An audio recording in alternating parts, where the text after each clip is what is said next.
السلام علیکم. محمد اظہر صدیق اپنے پروگرام پولیٹیکل ڈائریز کے ساتھ حاضر خدمت ہے.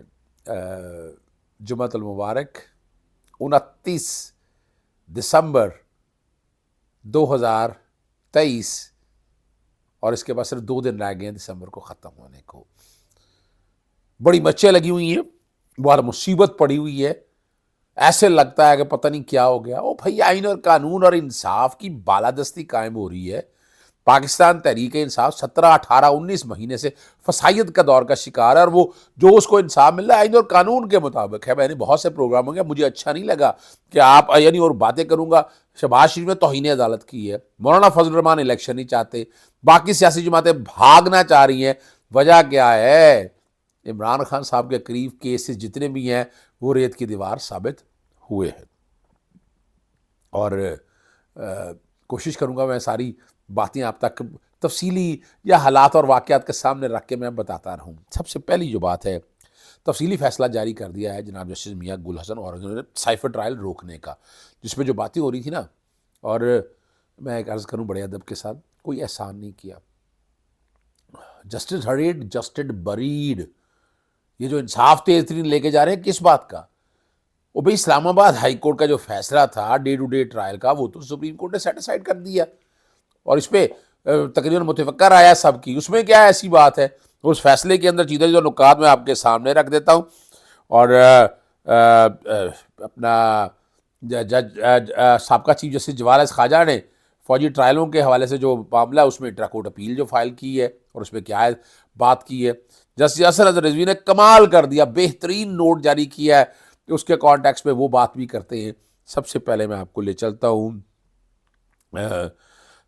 اس پہ اسلام آباد ہائی کورٹ کے سائفر ٹرائل کو کیس کو روکنے کے حوالے سے 9 صفحات پر مشتمل فیصلہ ہے. 4 ہفتے میں ٹرائل مکمل کرنے کا حکم کالعدم قرار دے چکی ہے. باوجود ٹرائل کورٹ جو ہے نا وہ روزانہ کی بنیاد پر سماعت کر رہی ہے. ٹرائل کو کارروائی 11 جنوری تک روکنے کا حکم دیا جاتا ہے. اٹارنی جنرل نے کہا کہ 21 دسمبر تک ان کیمرہ ٹرائل میں 13 گواہان کے بیانات ریکارڈ کیے گئے.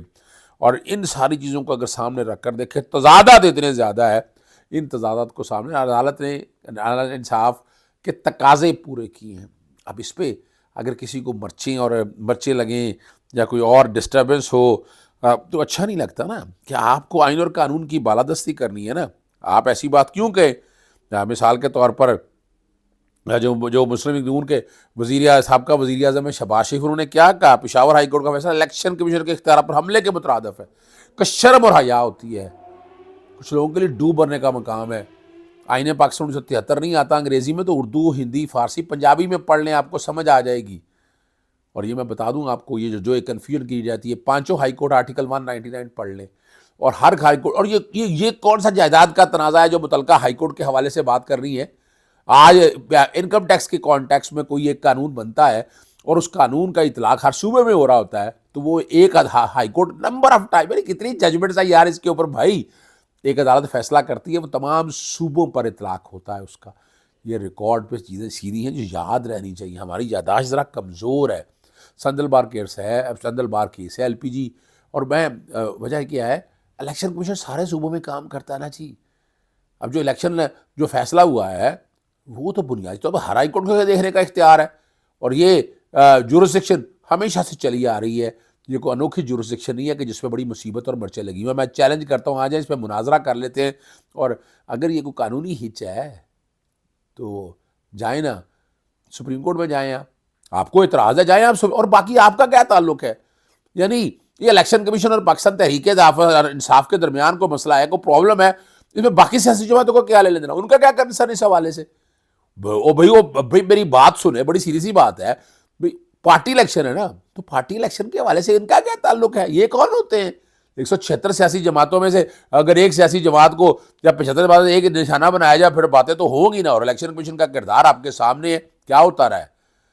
صرف پروفیٹڈ فنڈنگ, توشہ خانہ کیس, یہ پارٹی الیکشنز, میں کیا کیا بات کروں آپ کو, توہین الیکشن کمیشن, یہ سارے کیس. اور توہین الیکشن کمیشن میں آپ نے سارا کچھ دیکھ لیا ہے, اور اس کے لیے کہا ترازو کو ایک لاڈلے کی جنم. یعنی کون سا ترازو اور کون سا یعنی کیا ہے کیا, ذرا بتائیں تو صحیح نا. اور بھائی تم جا کے الیکشن لڑو, یہاں پر کیا ہو رہا ہے؟ فسائیت رہی ہے 17-18 مہینے کے اندر, تب خاموشی. میں مساق پاکستان کی بات کرتا رہا, کوئی اس وقت مساق پاکستان کے حوالے سے بات کی کسی نے؟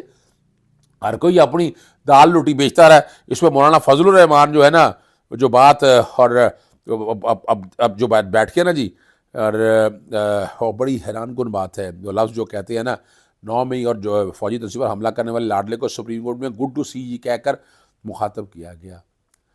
پتہ نہیں کمال ہو گیا. ویسے اللہ تعالیٰ ایسے سیاستدانوں سے جان بچائے جو فساد برپا کرتے ہیں, فساد فی الارض بڑھ کر. جمعیت مولانا فضل الرحمان نے بھی کہا عدالتی معاشرہ کا ماحول بنا دیا گیا سے زیادتی نے بلکہ اس کو نمایاں کیا جا رہا ہے. چیف الیکشن کمیشن عدالت کے حکم پر شیڈیول جاری کرنا ہے تو الیکشن کمیشن کب آزاد ہوگا؟ اور اگر الیکشن کمیشن سے میں ہمارا ایک بھی کارکن شہید ہوا تو chief election commission chief justice ذمہ دار ہوں گے. یہ بڑی مزدار بات ہے آپ کے سامنے رکھنے کے لیے. مجھے یہ بتائیں 90 دن میں الیکشن نہیں ہوئے. 90 دن میں الیکشن کس نے کرایا؟ نہ گورنر کہتا تھا الیکشن کمیشن ڈیٹ دے, الیکشن کمیشن تھا گورنر کو ڈیٹ دے. ہائی کورٹ نے پھر اس وقت کہا یہ ہم لوگ لے کے گئے تھے کیس, تو ہائی کورٹ نے کہا الیکشن کمیشن گورنر سے مشاورت کر کے ڈیٹ دے. انٹرا کورٹ اپیل فائل کر دی, بحث نہیں کرتے تھے. میں نے کنٹیمپٹ فائل کی, کنٹیمپٹ کے اوپر عدالت نے کہا اس پہ عمل درآمد کر رہے ہیں, کنٹیمپٹ میں نے واپس لے لی. پھر میں نے امپلیمنٹیشن فائل کی, یہ ریکارڈ کی بات ہے. پھر میں سیکشن 57 کا صدر پاکستان کو خط لکھے کہ آپ ڈیٹ دیں. صدر پاکستان نے ڈیٹ دے دی اور میری پٹیشن وہ ڈسپوز ہو گئی. ان بٹوین یہ لیٹ کر رہے تھے. ہائی کورٹ سپریم کورٹ معاملہ کیا, سپریم کورٹ نے آئین کی پاسداری کرنی ہے. سپریم کورٹ نے آپ کو وہاں بڑا عجیب 3 بینچ 5 بینچ 6 ججز کیا کیا کچھ ہوتا رہا آپ کے سامنے ہے. لیکن وہ جو فیصلہ کیا گیا تھا 90 دن میں الیکشن نہیں کرائے, آئین ٹوٹ گیا. پھر کیا کیا؟ پھر وہ حلقہ بندیوں کے نام پر بیوقوف بنایا گیا قوم کو. آئین توڑا یہاں پر, یہاں نہیں سوال دینا, نہ جواب دینا مولانا فضل الرحمان, جماعت دینا شہباز شریف صاحب. کیوں نہیں کیا آپ لوگوں نے؟ اور آرٹیکل 51 کو سامنے ابھی ریسنٹلی آپ نے دیکھ لیں سپریم کورٹ کی ججمنٹ آ گئی ہوئی ہے. جسٹس سعید منصور علی شاہ اپنے وہ فیصلہ لکھا کہ یہ حلقہ بندیوں کا معاملہ یہ الیکشن کے بعد, الیکشن تو نہیں ہو رہے, یہ الیکشن بھی کہاں, یہ بھی آپ کو پتہ ہے اسمبلیاں 90 دن پہلے تحلیل کی ان کا نہیں ہو سکتی. اور خود انہوں نے کیا کیا, خود 3 دن پہلے اسمبلیاں تحلیل کر کے وہ 90 دن کی کیپ لینے کی کوشش کی. وہ کیا کر سکتے تھے؟ وہ بھی تو نہیں کر سکتے تھے نا. یہ دیکھیں آئین کا نفاذ تو تھوڑا کڑوا تھوڑا ہٹوا تھوڑا میٹھا ہپپ تھو نہیں ہوتا. آئین بڑا کلیئر ہے, اس آئین کو اس کے مطابق نفاذ ہونا چاہیے, لیکن نہیں کیا گیا. اور حلقہ بندی والے معاملے میں اٹھا کر دیکھ لیں, الٹیمیٹلی پھر 90 دن میں الیکشن نہیں ہوئے. صدر پاکستان نے اپنا آئینی کردار آرٹیکل 48 کے تحت ادا کیا, لیکن نہیں مانی گی بات. صدر پاکستان نے جو اختیار ادا کرنا تھا اس اختیار کو سامنے رکھ کے صدر پاکستان تو کہہ دیا 13 اکتوبر کو لیٹر لکھا, 13 ستمبر کو لیٹر لکھا تھا کہ 6 نومبر تک جو ہے نا وہ اپنا 90 دن پورے ہو جاتے ہیں, آپ اس سے پہلے جو ہے نا الیکشن کرائیں. ڈیٹ دے دی صدر نے, صوبوں سے لے کے مشاورہ لے کے آئے, لیکن نہیں صوبے آئے.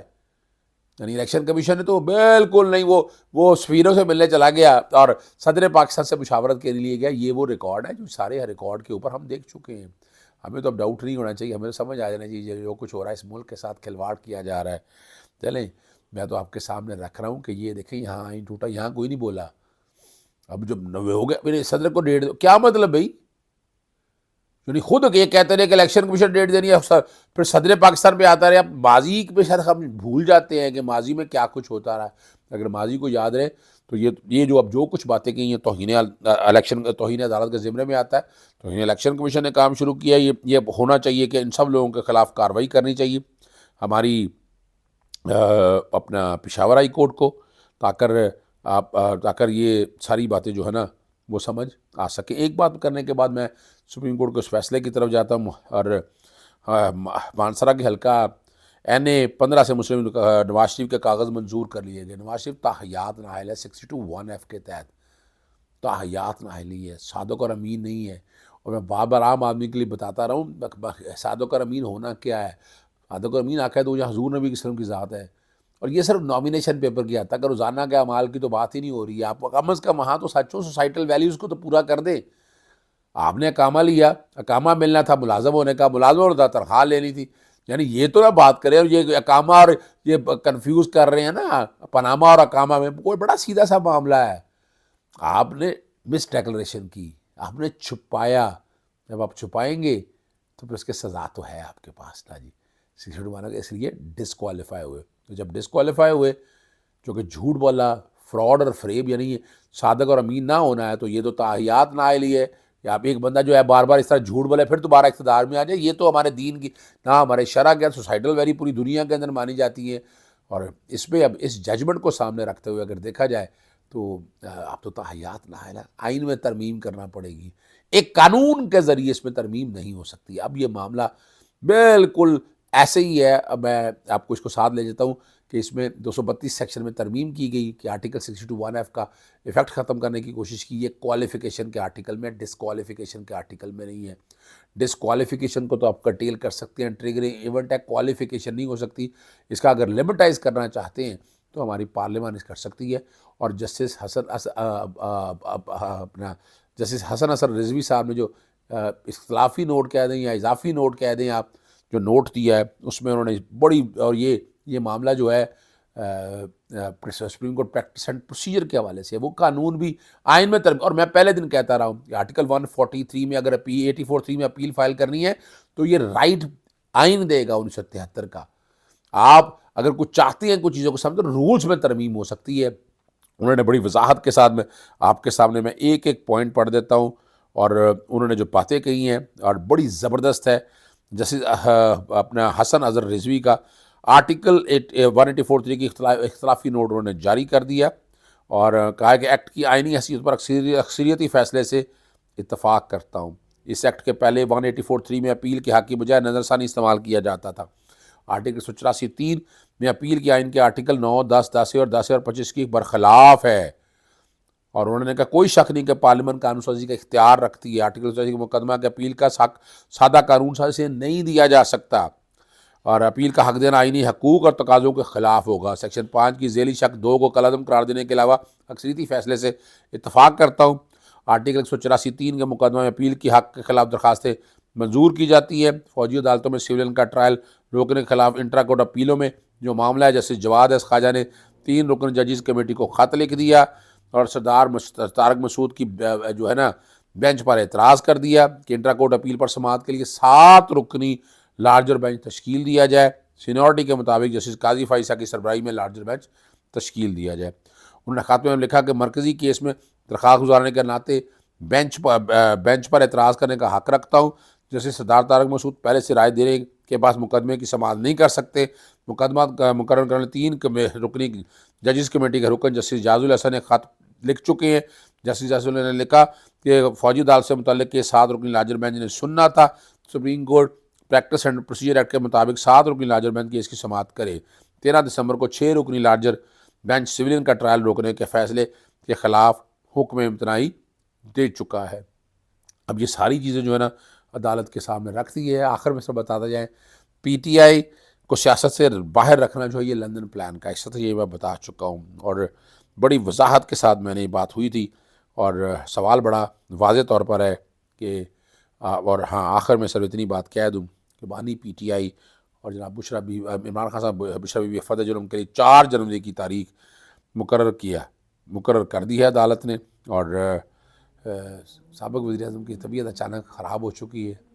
میں نے پہلے بھی کہا تھا اگر عمران خان کے علاوہ زبردستی لے کر آتے ہیں تو وزیر اعظم نواز شریف تب بھی نہیں ہے, اور ان کی اب ہاتھ کی لکیروں میں وزیر اعظم ہونا نہیں ہے.